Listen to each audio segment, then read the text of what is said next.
வணக்கம். TSGS private limited companies discussion, psychology department discussion, all department conference meeting, doctor class discussion. Okay, information. நமக்கு ஒரு மையம் தேவைப்படுது. அந்த மையத்துலேருந்து செயற்படுறப்ப தான் நிறையா விஷயம் தோதாகும். ஓகே, அந்த வகையில் 12th மேக்ஸ் பயாலஜி தான் படித்தேன். ஆனாலும் அப்போ மருத்துவ படிப்பு படிக்கணுன்றது கொஞ்சம் பயமாக இருந்தது. ஏன்னா ரத்தம் அப்படி இப்படின்னு. ஆனால் இப்போ ரொம்ப இன்ட்ரெஸ்ட்டாக இருக்குது. அதனால் அந்த சித்த மருத்துவமும் கற்றுக்கணும், அந்த எம்பிபிஎஸ் கோர்ஸும் படிக்கணும். அப்படியும் allopathy, Ayurveda, Unani, acupuncture, acupressure, அதுக்கப்புறம் food technology, medicine research centre, இந்த மாதிரி நிறையா கோர்ஸ் இருக்குது. அப்புறம் அந்த நியூட்ரிஷன் அந்த மாதிரி. ஓகே, படிக்கலாம். ஓகே, அந்த தளத்திலிருந்து நான் தகவல் சொல்கிறேன். ஓகே, சரி. திலகவதிக்கு என்ன இஷ்யூ அப்படின்னா, ப்ரெக்னென்சி டைமில் எப்படி நடந்துக்கணும்னு தெரியாமல் போயிடுச்சு. அதனால் வயிற்றில் சுவாசிக்குது. வயிற்றில் சுவாசிக்கவே கூடாது, மூக்கில் தான் சுவாசிக்கணும். அந்த மூக்கில் எப்படி சுவாசிக்கணுன்றதுக்கே பயிற்சி கொடுக்குறாங்க. ஓகே, அதனால் சுவாசிக்கிறதுக்குன்னு முதல்ல ட்ரைனிங் ஆகணும். ஓகே, அதுதான் மூச்சு பயிற்சி. இதில் கௌரவம் பார்க்குறதுக்குலாம் ஒன்றும் கிடையாது. இப்போவாது தெரிஞ்சுக்கிட்டோமே அப்படின்னு சொல்லிட்டு சந்தோஷப்பட வேண்டியது தான். ஓகே, ஏன்னா மூச்சு பயிற்சி சரியாக செய்யணும். ஓகே, அதனால தான் நிறையா இஷ்யூ ஏற்பட்டுருச்சு. ஓகே, அதனால் மூக்கில் சுவாசித்தோம் அப்படின்னா ஓரளவு எல்லாமே உடல் மனம் சமநிலை ஏற்படும். ஓகே, அதனால் மூக்கில் சுவாசிக்கணும். ஓகே, சரி, நான் உங்களை திரும்ப கூப்பிட்றேன். ஓகே, சரி. அடுத்த தகவல், ஜிம் டிஸ்கஷன். ஜிம்மு பற்றி சொல்லணும் அப்படின்னா முதலாவது நான் ஒரு விஷயம் சொல்லணும். என்ன அப்படின்னா, ஏன் நான் ஃப்ரெண்ட்ஸை ரெகக்னேஷன் பண்ணுறேன் அப்படின்னா, ஃப்ரெண்ட்ஸ் அப்படின்றவங்களும் ஒரு மனுஷங்க தான். ஓகே, அவங்களுக்கும் சரீரம், ஆத்மா, ஆவி இருக்குது. ஓகே, சரீரம் ஆத்மா அப்படின்ற நிலையில் ரொம்ப நாளுக்கு பழக்கம் இருக்குது. நம்மளை பற்றி எல்லா விஷயமே அவங்களுக்கு தெரியும். ஓகே, ஒரு சில விஷயம் மட்டும் சொன்னால் போதும், அந்த இணக்கம் அப்படின்றது நமக்கு கிடைக்கும். இப்போ ஒரு 100%ல் ஒரு 70% நமக்குள்ளே ஒரு இணக்கம் ஏற்படுறதுக்கு சக்ஸஸ் ரேட் இருக்குது. ஓகே, அதனால தான் ஃப்ரெண்ட்ஸ் அப்படின்றது நம்ம சொல்கிறோம். ஓகே, அந்த வகையில் தேவ் ஜிம் நிச்சயமாக ஆரம்பிக்கலான் இருக்கேன். அதில் கீழே யோகாசனம், மேலே ஜிம்மு. ஓகே, ஆரம்பிக்கலாம். காசு இருந்தால் போதும், நிலம் இருந்தால் போதும். Architecture, civil engineers, labours, materials எல்லாமே நம்மக்கிட்ட இருக்குது. ஓகே, காசு நிலமும் இருந்தால் போதும், ஜிம் ஆரம்பிக்கலாம். ஓகே, சரி. ஜிம்மில் நிறையா விஷயம் கற்றுத்தராங்க. ஆனால் எனக்கு அவ்வளோவா தெரியாது. நானே இப்போ தான் கற்றுக்க போயிருக்கேன். ஓகே, அதனால் எடுத்ததோடனே மாஸ்டரு அப்படின்றது நம்ம நிறைய விஷயம் கற்றுக்கிட்டால் தான் நிறைய விஷயம் தோதாகும். ஓகே, ஆனாலும் எனக்கு தெரிஞ்ச சில விஷயத்த நான் சொல்கிறேன். ஓகே, ஜிம்மில் பொறுத்த வரைக்கும் வாயில் சுவாசிக்கக்கூடாது. ஓகே, மூக்கில் தான் சுவாசிக்கணும். அப்போ முதலாவது மூச்சு பயிற்சி தான் செய்யணும். ஓகே, நாடி சுத்திம்பாங்க, அந்த பயிற்சி தான் செய்யணும். ஒரு 15 நிமிஷமாவது அந்த பயிற்சி செய்யணும். ஓகே, ஆனால் இப்போ எங்கள் ஊரில் இருக்கிற ஜிம்மில் கொஞ்சம் ரிஸ்க்கு தான். அதுக்குன்னு ஒரு இடம் அமைக்கணும்.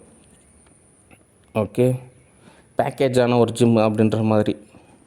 அதனால் மூச்சு பயிற்சி செஞ்சுட்டு அதுக்கப்புறம் ஜிம் ஆக்டிவிட்டீஸ்லாம் செய்கிறப்போ வார்ம் அப் செஞ்சுட்டு அதுக்கப்புறம் எக்யூப்மெண்ட்ஸ் பயன்படுத்துகிறப்போ மூக்கில் சுவாசிக்கிற மாதிரியான பழக்கம் வரணும். வாயில் சுவாசிச்சோன்னா வாய் தொண்டை கட்டிக்கும். ஒரு சில ஆர்டிஸ்ட்டுக்கு, ஒரு சில பேருக்கு அப்படி தான் இருக்குது. அப்படி பண்ணக்கூடாது, மூக்கில் சுவாசிக்கணும். ஓகே, அதனால் பழகிக்குங்க.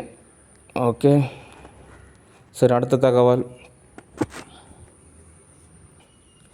Dev studio discussion, director Siva discussion. அதாவது நம்ம நிறையா மூவிஸ் புக் பண்ணலாம். ஆனால் அதில் என்ன யதார்த்தமான ஸ்டேட்டஸ் அப்படின்னா, நம்ம ஆன்லைன் அப்படின்றது ஒரு லிமிட்டேஷன் பர்பஸ் தான். ஓகே, ஏன் அப்படின்னா சில இஷ்யூவானது நிகழ்ந்துருச்சு. ஓகே, ஆனாலும் காசு இருந்தால் ஒன்றும் தெரிவிக்காது. எல்லாருமே ஒற்றுமையாக சமாதானமாக ஒரு சமரசமான ஒரு வாழ்வு வாழ்ந்துக்கலாம். ஆசிரமத்தில் கூட நிறைய பேர் அப்படி தான் வாழ்கிறாங்க. ஓகே, ஒரு குழுவாக கூட வாழலாம். ஓகே, நம்மளும் ஒரு தேவ ஆசிரமம் அப்படின்னு சொல்லிட்டு ஒரு ஆரம்பிக்கலாம். ஓகே, அப்போ அப்படின்றப்ப அங்கே நிறையா பேர் ஸ்டே பண்ணலாம். அவங்கவுங்க லைஃப் ஸ்டைல் அமைச்சிக்கலாம் ஓரளவு தோதாகிற மாதிரி. ஓகே, அதனால் நம்ம ஆன்லைனில் விட ஆஃப்லைனில் நம்ம மீட் பண்ணுறப்ப தான் நமக்கு நிறையா விஷயம் தோதாகும். ஏன்னா வைப்ரேஷன் இஷ்யூ இருக்குது. நமக்கு கிடைக்கக்கூடிய லாபம் மிஸ் ஆகிறதுக்கு சான்சஸ் இருக்குது.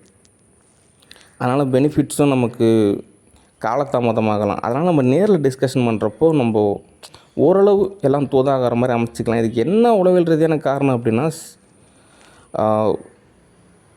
ஆரம்பத்தில்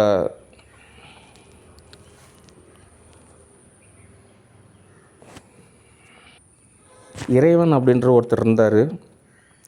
அதுக்கப்புறம் ஆவியானவங்க தேவகுமாரன். ஆனால் இவங்க 3 பேரும் ஒரே கேட்டகரி தான். ஓகே, ஆனால் ஒருத்தர் தான். ஓகே அப்படின்ற மாதிரி கான்செப்டு தான். ஆனால் கிட்டத்தட்ட 3 பேரும் ஓரளவு ஒருத்தர் மாதிரி மேட்ச் ஆவாங்க. ஏன்னா அது ஒரே பாதை. ஓகே, அப்படின்றப்போ சேவாதார் அப்படின்றவங்க அவங்க வாழக்கூடிய பகுதியில் அவங்களுக்கும் வாழ்வியல் சுதந்திரம் இருக்குது. அதனால தான் அந்த காலத்தில் அந்த குமரி கண்டத்தில் பழைய பாரம்பரியமான தமிழ்நாட்டிலலாம் திருவிழா அதிகமாக இருக்கும். சேவாதாரை போட்டுருவாங்க. அப்படின்றப்போ ஓரளவு ஃப்ரீக்வன்சி மேட்ச் ஆகும். இப்போது அட்வான்ஸ் டெக்னாலஜி ஹியூமன்ஸ் இருக்கிறனால ஒரு விதமான வைப்ரேஷன் இருக்கலாம். ஆனால் அதை சமநிலைப்படுத்தணும். ஓகே, அப்படின்றப்போ நம்ம இந்த மாதிரி மேட்டூர் முனியப்பன் கோயிலுக்கு போகிறோமா, ஒரு 100 கிடா வெட்டுறோமா, அதுக்கப்புறம் என்ன இதுன்னு டிஸ்கஸ் பண்ணுறோமா, அதுக்கப்புறம் மேக்சினுக்கு சொல்கிறோமா, அதாவது மீடியாவுக்கு சொல்கிறோமா, அப்படி தான் பொறுமையாக தான் மூவ் பண்ணணும். அப்போ தான் அந்த பதம் ஆனது மேட்ச் ஆகும். அவசரப்படக்கூடாது. ஏன்னா ஒரு மூவி எடுக்கிறோம் அப்படின்னா நம்ம ஒரு நாள் யாகம் வளர்த்தணும். கணபதி யோமம், லட்சுமி யோமம், சரஸ்வதி யோமம், அந்த யாகம் வளர்த்தணும். அதுக்கப்புறம் பூஜை பண்ணணும். அதுக்கப்புறம் டைட்டில் சொல்லணும். அதுக்கப்புறம் படப்பிடிப்பு ஆரம்பிக்கணும். ஓகே, இப்படி படிப்படியாக போனால் தான் சக்ஸஸ் ரேட்டு கிடைக்கும். ஓகே, எரரும் ஏற்படாது. அடுத்தடுத்து நிறைய ஆப்பர்ச்சுனிட்டியும் கிடைக்கும். ஓகே, அதனால் நேரில் வாங்க. ஓகே, ஆனாலும் அப்பப்போ நான் மூவி புக் பண்ணுறேன். ஓகே, ஆனால் ஒரே மூவி மட்டும் போதும்னு நினைக்கக்கூடாது. நான் ஒரு கணக்கு இருக்குது. அதனால் நீங்கள் நேரில் வந்தீங்கன்னா நம்ம அவ்வளோ மூவிஸ் எடுக்கலாம். ஓகே, மற்றபடி வார்ம் அப் அப்படின்றது அவசியம். நீங்கள் ஒரு சேவை மாதிரி எனக்காக பணி செய்யுங்க. உங்களுக்கு சம்பளமும் வழங்கப்படும், போனஸும் வழங்கப்படும், கிஃப்ட்டு வழங்கப்படும். ஓகே, சந்தேகப்படாதீங்க. ஓரளவு சம்பாதிக்கலாம். ஓகே, அதுக்கப்புறம் ஒவ்வொரு விஷயமாக தோதாகிறப்போ அடுத்த படத்துக்கப்போ நான் உங்களுக்கு ஓரளவு சம்பளம் சேர்த்து தரேன். ஓகே, நான் லீவும் உங்களுக்கு வழங்கப்படும். ஓகே, சரி, அவ்வளோதான் தகவல். மற்றபடி நேரில் வாங்க. அப்போ தான் நிறையா விஷயம் தோதாகும். ஓகே, சரி, நன்றி, வணக்கம், பாய்.